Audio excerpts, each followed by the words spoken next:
Olá, meu amado irmão e irmã, graça e paz da parte do nosso Senhor e Salvador Jesus Cristo.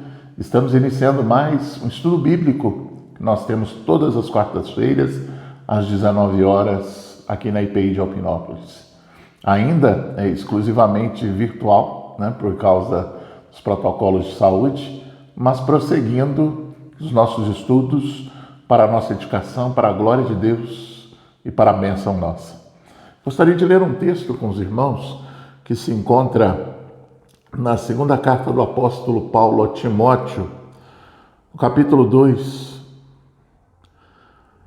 a partir do versículo 1, onde Paulo diz assim: Tu, portanto, meu filho, fortalece-te na graça que há em Cristo Jesus.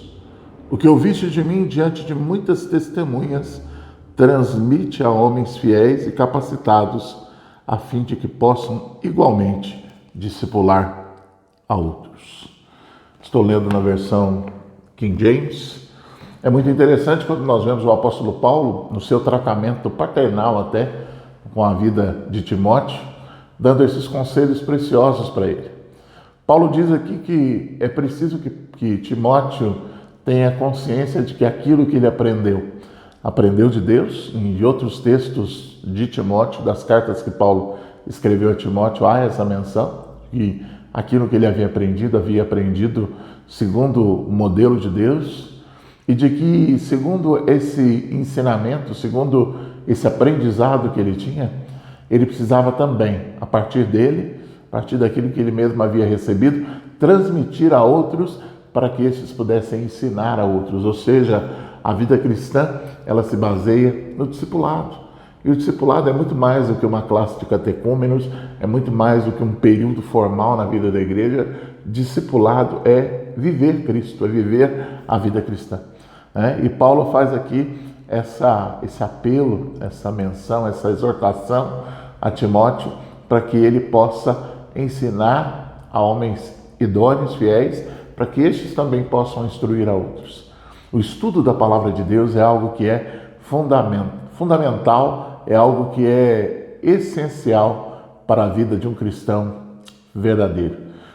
Há uma vida cristã alheia à palavra de Deus, alheia aos ensinamentos de Deus, da sua palavra, pode ser algo profundamente distante daquilo que realmente versa ser cristão.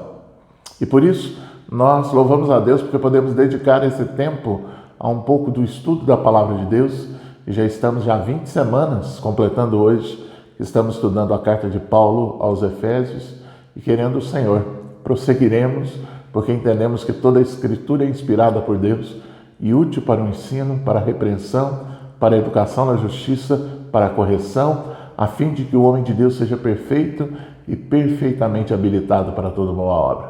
É por isso que nós prosseguimos e pedimos ao Espírito Santo que nos ajude. Vamos orar? Deus, muito obrigado, Pai, por essa noite, por esse privilégio que o Senhor nos dá de estarmos, embora ainda fisicamente distantes, estarmos unidos no Senhor. Sustenta cada lar, cada família, Deus, no nome de Jesus, para que todas as coisas possam, Deus, continuar cooperando para o bem daqueles que te amam. Te louvamos porque o teu amor nos alcançou e por isso nós podemos também, em resposta a esse amor, amar o Senhor também. Abençoa-nos, fica conosco e ser engrandecido, ó Pai, é a nossa oração, no nome de Jesus. Amém. Vamos cantar um louvor a Deus, a Ele, o Deus de toda glória, o autor e o sustentador de todas as coisas, inclusive da nossa fé. Fica bem o canto de louvor.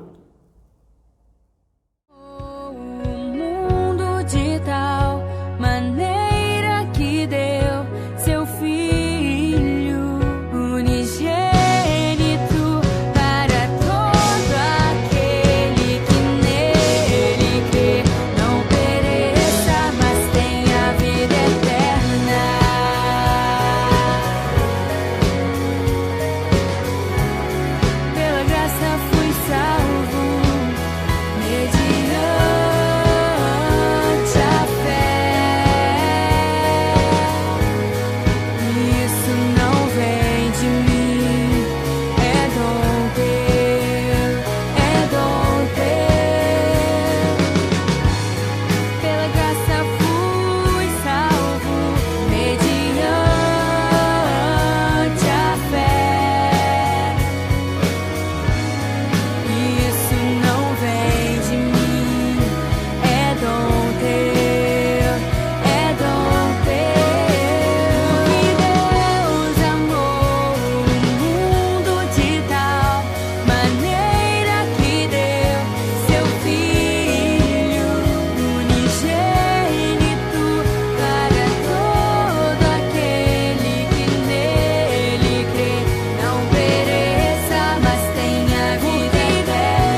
Aleluia, como é bom poder cantar louvores ao nosso Deus, expressar com os nossos lábios que Ele continua cuidando de nós e que Ele continua reinando soberanamente sobre todas as coisas.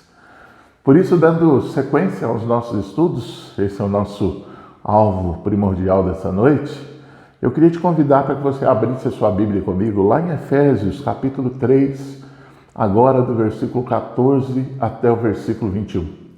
Efésios, capítulo 3, do 14 até o 21. Como eu disse, essa é a 20ª semana de estudos bíblicos expositivos em Efésios. Temos seguido versículo a versículo, dependendo da perícope da sessão, nós dedicamos mais de um estudo naquele trecho, justamente porque a palavra de Deus é algo profundamente inesgotável de conhecimento, de vida, de saber do céu. Louvado seja Deus pela sua palavra. E agora vamos meditar então em Efésios capítulo 3, do 14 até o 21, onde Paulo diz assim: Por essa causa me ponho de joelhos diante do Pai, de quem toma o nome toda a família, tanto no céu como sobre a terra, para que, segundo a riqueza de sua glória, vos conceda que sejais fortalecidos com poder, mediante o seu Espírito no homem interior. E assim, habite Cristo no vosso coração, pela fé, estando vós arraigados e alicerçados em amor, a fim de poderdes compreender, como todos os santos, qual é a largura e o comprimento e a altura e a profundidade, e conhecer o amor de Cristo, que excede todo entendimento, para que sejais tomados de toda a plenitude de Deus. Ora, aquele que é poderoso para fazer infinitamente mais do que tudo quanto pedimos ou pensamos, conforme o seu poder que opera em nós, a Ele seja a glória na Igreja e em Cristo Jesus por todas as gerações, para todo sempre. Amém. Graças a Deus pela palavra do Senhor. Quando nós olhamos para o término do capítulo 1 de Efésios, Paulo terminou aquele capítulo com uma oração, conforme nós vemos lá do versículo 16 até o versículo 23. Paulo começa dizendo assim, Efésios 1,16: Não cesso de dar graças por vós, fazendo menção de vós nas minhas orações, para que o Deus de nosso Senhor Jesus Cristo, o Pai da glória, vos conceda espírito de sabedoria e de revelação no pleno conhecimento dele, iluminados os vossos olhos do vosso coração, para saberdes qual é a esperança do seu chamamento, qual a riqueza da glória da sua herança nos santos e qual a suprema grandeza do seu poder para com os que cremos, segundo a eficácia da força do seu poder, o qual exerceu ele em Cristo, ressuscitando-o dentre os mortos e fazendo-o assentar à sua direita nos lugares celestiais, acima de todo principado e potestade e poder e domínio e de todo nome que se possa referir, não só no presente século, mas também no vindouro, e pôs todas as coisas debaixo dos pés, para ser o cabeça sobre todas as coisas, o deu à igreja, o qual é o seu corpo, a plenitude daquele que a tudo enche em todas as coisas. Perdão. Tal oração, queridos irmãos, ela foi precedida por grandes revelações acerca da nossa eleição eterna, de como Deus vem ao nosso encontro antes de todas as coisas, consecutivamente da nossa adoção como filhos da família de Deus, da nossa redenção em Cristo Jesus e da consequente remissão ou perdão de todos os nossos pecados. Do fato também de que nós fomos feitos herança do próprio Deus e de que assim fomos selados com o Espírito Santo, que se tornou para nós em uma garantia de que herdaremos por fim tudo o que foi prometido por Deus. Efésios 1, do 3 ao 14, principalmente o versículo 13, Paulo diz assim: em quem também vós, depois que ouvistes a palavra da verdade, o evangelho da vossa salvação, tendo nele também crido, fostes selados com o Santo Espírito da promessa. Versículo 14, o qual é o penhor da nossa herança ao resgate da sua propriedade em louvor da sua glória. Nesse texto nós estamos novamente diante de um momento de oração. O que motiva Paulo a orar novamente é a revelação de que a obra de Cristo derrubou todas as paredes de separação que existiam entre os seres humanos e com isso permitiu a constituição de uma nova sociedade. Efésios 2, 13 a 22, Paulo diz assim: mas agora, em Cristo Jesus, vós que estáveis longe, fostes aproximados pelo sangue de Cristo, porque Ele é a nossa paz, o qual de ambos fez um, e tendo derribado a parede da separação que estava no meio, a inimizade, aboliu na sua carne a lei dos mandamentos na forma de ordenanças, para que dos dois criasse em si mesmo um novo homem, fazendo a paz, e reconciliasse ambos em um só corpo com Deus, por intermédio da cruz, destruindo por ela a inimizade. E vindo, evangelizou paz a vós outros que estáveis longe, e paz também aos que estavam perto. Porque por ele, ambos temos acesso ao Pai em um Espírito. Assim, já não sois estrangeiros e peregrinos, mas concidadãos dos santos, e sois da família de Deus, edificados sobre o fundamento dos apóstolos e profetas, sendo Ele mesmo, Cristo Jesus, a pedra angular, no qual todo o edifício bem ajustado cresce para santuário dedicado ao Senhor, no qual também vós, juntamente estáis sendo edificados para a habitação de Deus no Espírito.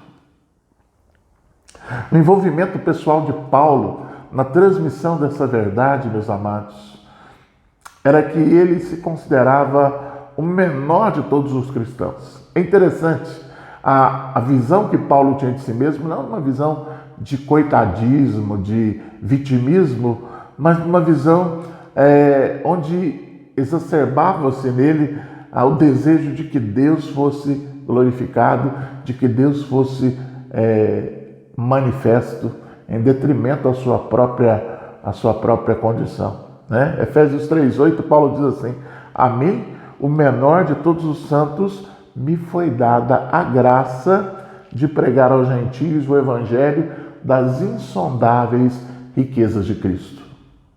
E por isso nós vamos, nessa oportunidade, examinar essa oração que Paulo fez, parte por parte, para podermos derivar dela o máximo de aprendizado possível e verificar mais sobre a paternidade de Deus ao qual nós oramos. A importância de entendermos o propósito de Deus, ela é fundamental para a vida cristã como um todo. E conforme nós já mencionamos na introdução, no início do nosso estudo hoje, a oração de Paulo nesses versículos tem a ver com a obra realizada por Jesus, essa obra que culminou na criação da igreja, que é o corpo de Cristo. Também tem a ver com a revelação que Paulo havia recebido acerca deste mistério oculto em Deus desde as mais remotas eternidades. Tem a ver também com o que movia Paulo a orar, que era o seu conhecimento do propósito de Deus. Paulo sabia quem era Deus. Paulo sabia qual era o propósito de Deus. E isso nos ensina, querido irmão e irmã, que todas as nossas orações precisam estar amparadas pela revelação de Deus. O prelúdio indispensável para todas as nossas orações é a revelação da palavra de Deus. De fato, nós podemos até dizer que não temos autoridade nem direito de fazermos nenhum tipo de oração que não esteja alinhada com a vontade revelada de Deus. Olha o que diz o apóstolo Tiago, capítulo 4, versículos de 1 a 4.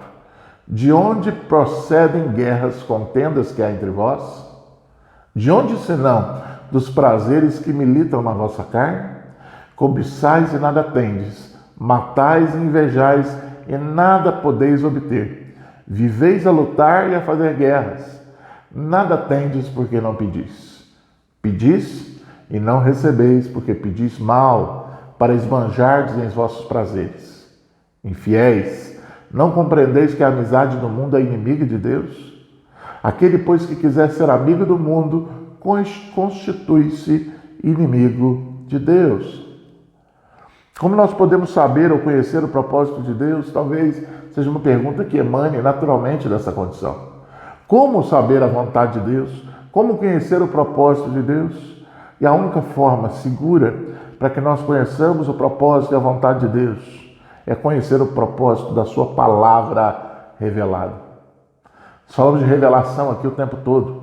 Revelação não tem absolutamente nada a ver com o que muitas pessoas têm dito. Revelação não é um evento sobrenatural, onde as pessoas se sentem tomadas por um êxtase ou alguma coisa do gênero. Deus usou desse expediente no passado, como disse certamente a palavra dele. Deus falou de muitas formas no passado, mas hoje nos fala pelo Filho. Revelação é a Escritura, a palavra de Deus interpretada corretamente, lida corretamente. E por isso nós podemos ver aqui que o único meio seguro de termos conhecimento do propósito de Deus é a revelação da sua palavra. Em primeiro lugar, a sua palavra viva é o próprio Senhor Jesus, o Verbo de Deus. João capítulo 1, versículo de 1 a 4 e também o versículo 14 diz assim: no princípio era o Verbo estava com Deus e o Verbo era Deus. Ele estava no princípio com Deus. Todas as coisas foram feitas por intermédio dele, e sem ele, nada do que foi feito se fez. A vida estava nele, e a vida era a luz dos homens. Versículo 14, um pouco adiante. E o Verbo se fez carne, e habitou entre nós, cheio de graça e de verdade. E vimos a sua glória, glória como do unigênito do Pai. Segundo lugar, nós temos a palavra de Deus escrita, que é a Escritura. Essa é a revelação acessível a todos nós, que é o instrumento por excelência para a nossa santificação. João 17:17, a oração sacerdotal de Jesus, ele diz assim: santifica-os na verdade, a tua palavra é a verdade. Portanto, queridos, oração e leitura da Bíblia andam sempre de mãos dadas. Não se pode orar eficientemente ou orar de forma a agradar a Deus destituído, alheio, divorciado da Escritura.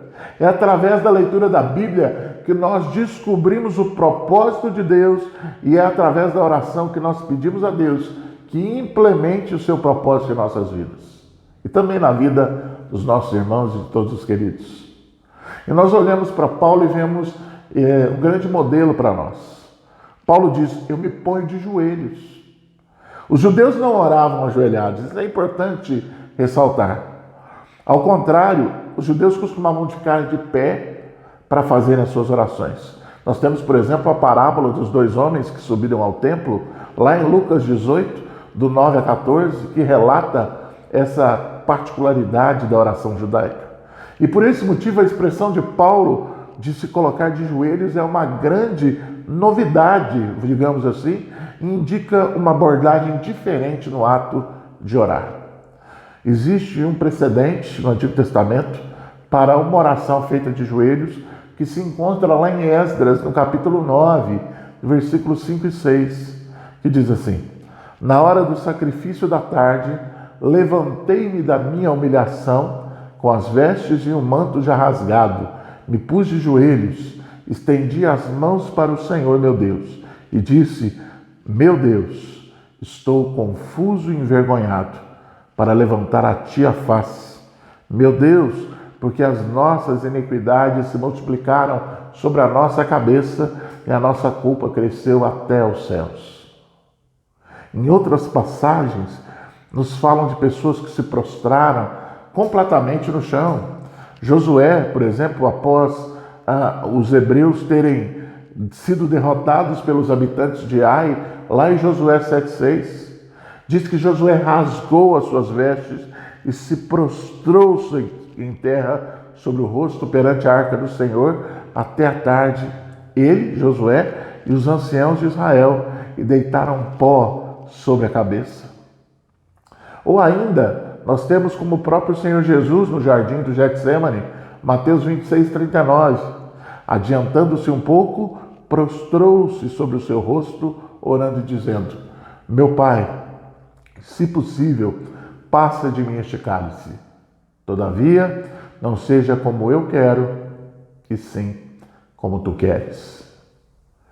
Não existe nas Sagradas Escrituras nenhum mandamento acerca de qual é a melhor maneira, fisicamente falando, para fazermos as nossas orações. Nós podemos orar de pé, como oravam a maioria dos judeus, nós podemos orar assentados, nós podemos orar ajoelhados, nós podemos orar andando, nós podemos orar dirigindo, guiando o automóvel e até mesmo deitado, só que cuidado para não dormir. Nós podemos orar. Não é tanta a posição física que importa, e sim a posição do nosso coração. É certamente o ato de ajoelhar ali que Paulo coloca, expressava o desejo dele de se humilhar na presença de Deus. Não havia mágica ou alguma coisa maravilhosa no ato de Paulo orar ajoelhado ou não. Independente da nossa posição física, o que mais aborrece a Deus é a atitude do nosso coração quando nós nos aproximamos dele em oração, de forma desleixada. A oração é assunto sério, querido irmão e irmã, e não pode ser tratado de forma relaxada por nós. Nem ter com esse momento uma postura leviana. Há muitas pessoas que dizem que orar no monte é mais forte, como dizem alguns. Não é verdade. Na realidade, eu posso até entender a realidade de ir ao monte orar como uma possibilidade de se ausentar das problemáticas da vida na cidade. Ou seja, dos barulhos, dos telefones, dos interfones tocando, do carro de som que passa na rua, das crianças chorando para quem tem filhos pequenos. O monte pode nos dar a possibilidade de estarmos libertos dessas intempéries por algum tempo. Nesse sentido, sim. Mas a oração que se faz no monte, intrinsecamente, tem o mesmo valor daquela que é feita sentado na sua cama, deitado na cama, lavando roupa, lavando vasilha e dirigindo. Não tem nada de especial nisso, como alguns gostariam até de colocar. Paulo diz: eu me ponho de joelhos diante do Pai, porque, meus irmãos, ele queria colocar ali a sua condição de total dependência de Deus. Deus é em primeiro lugar, né? Como nos ensina o nosso Senhor Jesus Cristo. Pai nosso que estais nos céus, santificado seja o vosso nome. Né? O Pai de nosso Senhor Jesus Cristo, Deus Pai Todo-Poderoso, precisa ser o primeiro, né? Conforme nós vemos mesmo Paulo dizendo em Efésios 1:3. E como nós estamos em Cristo, então Deus também é o nosso Pai. Deus é Pai de Jesus, e aqueles que creem em Deus através de Jesus Cristo são adotados. E como filhos de Deus, todos nós, independentemente da nossa origem, da nossa condição social, da nossa nacionalidade, do idioma que nós falamos, do nível social no qual nós nos encontramos, ou até cultural, todos nós temos igual acesso ao Pai em oração. Olha o que diz o versículo 18 e 19 de Efésios 2. Porque por ele ambos temos acesso a um Pai em um Espírito. Assim, já não sois estrangeiros e peregrinos, mas concidadãos dos santos e sois da família de Deus. Essa mesma ideia, queridos, ela é repetida em Efésios 3, 11 e 12, onde Paulo usa a expressão parresia, ousadia, que indica confiança aberta, confiança destemida, coragem cheia de entusiasmo, audácia, segurança. É dessa maneira que nós devemos nos aproximar de Deus. Por quê? Porque estamos em Cristo. Porque Ele, Jesus, garante a nós tal acesso, tal possibilidade. Mas somente aqueles que estão em Cristo e somente aqueles que creem exclusivamente em Cristo como Salvador pessoal é que são verdadeiramente filhos de Deus. Há uma expressão popular que diz que, eu também sou filho de Deus. As pessoas costumam dizer isso, né? De fato, toda vida, toda a criação é obra das mãos de Deus. Ele é o Criador de todas as coisas. Entretanto, querido, para se ter essa condição filial, essa condição de herdeiros, né, de co-herdeiros com Cristo, é preciso passar por um conhecimento especial de Deus. Um conhecimento íntimo de Deus.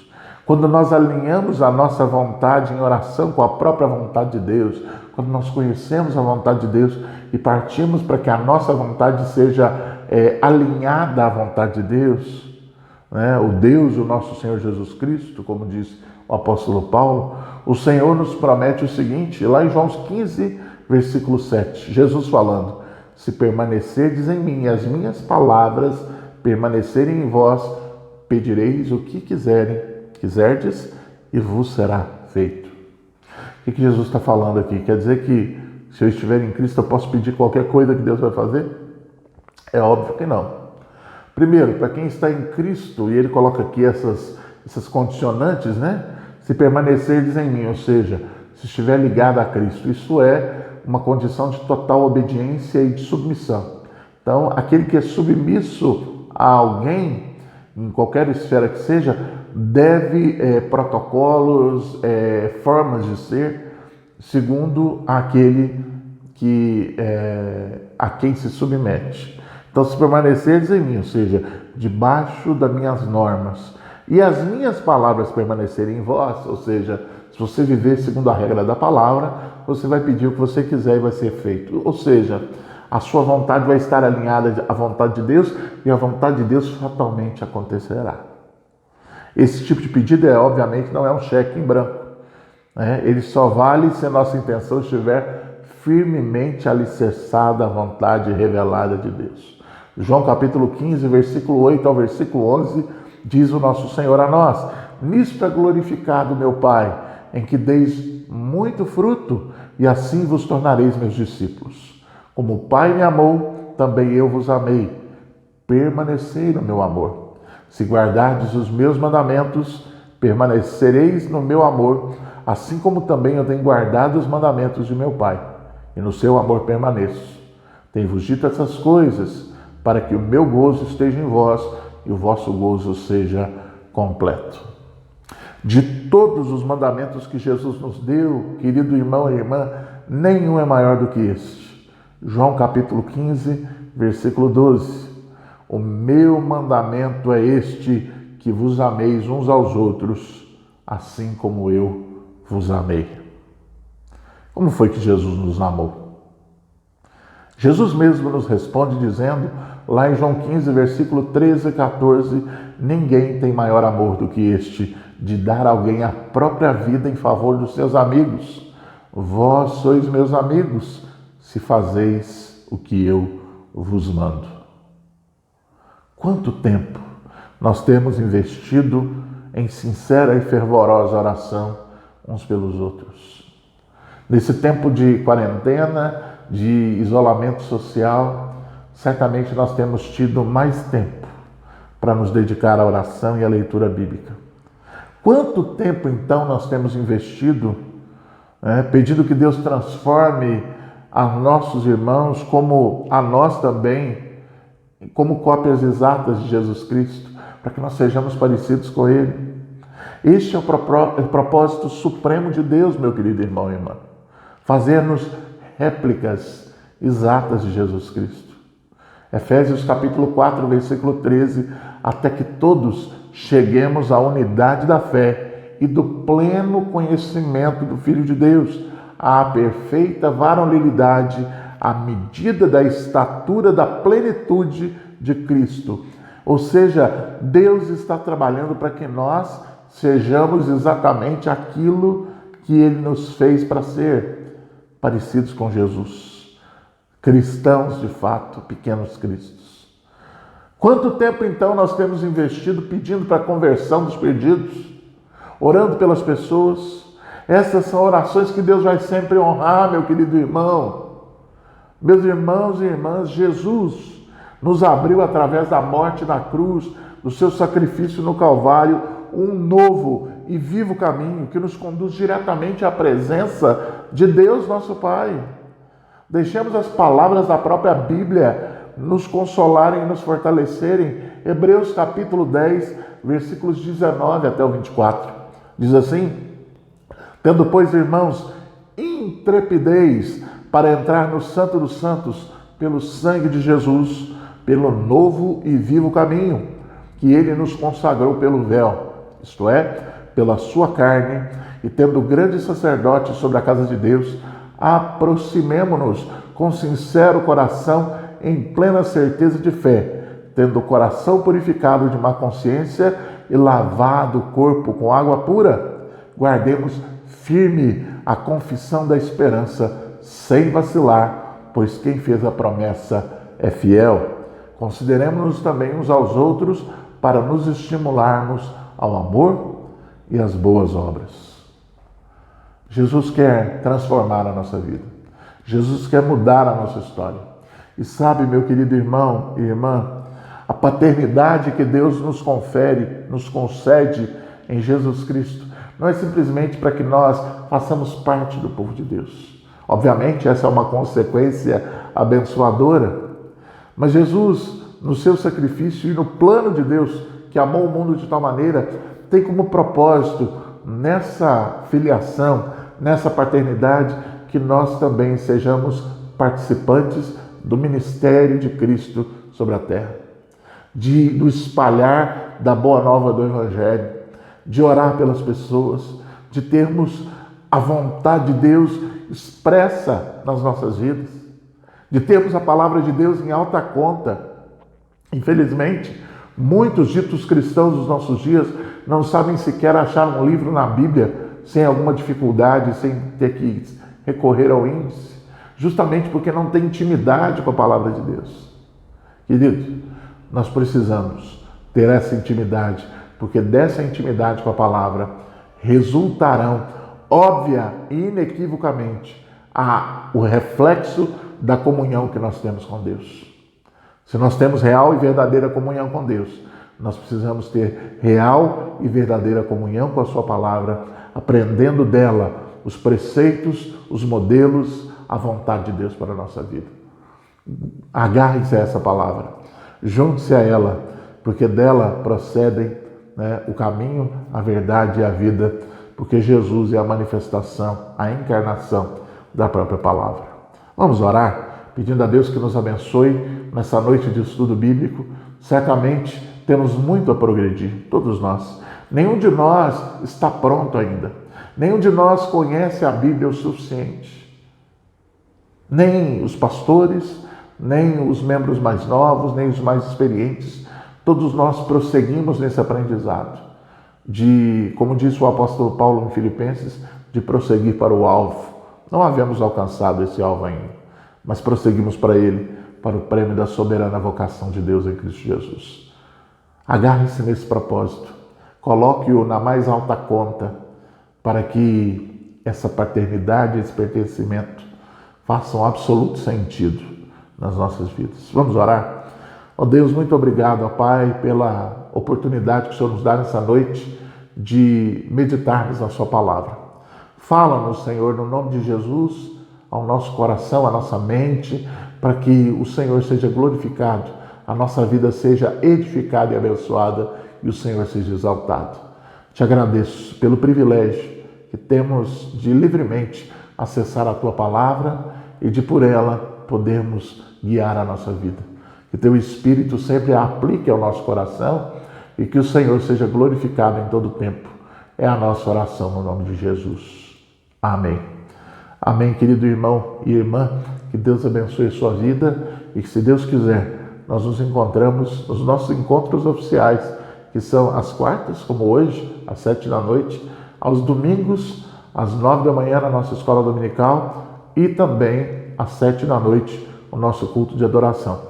Ainda exclusivamente pelas nossas mídias sociais, que é o canal do YouTube e também pelo Facebook. Que Deus te abençoe e te guarde, e que o amor de Deus, o nosso eterno Pai, que a graça maravilhosa do Cristo vivo de Deus e que as consolações ternas do Espírito Santo estejam com você e com todo o povo de Deus em toda a terra, hoje e sempre. Amém. Que Deus te abençoe, no nome de Jesus.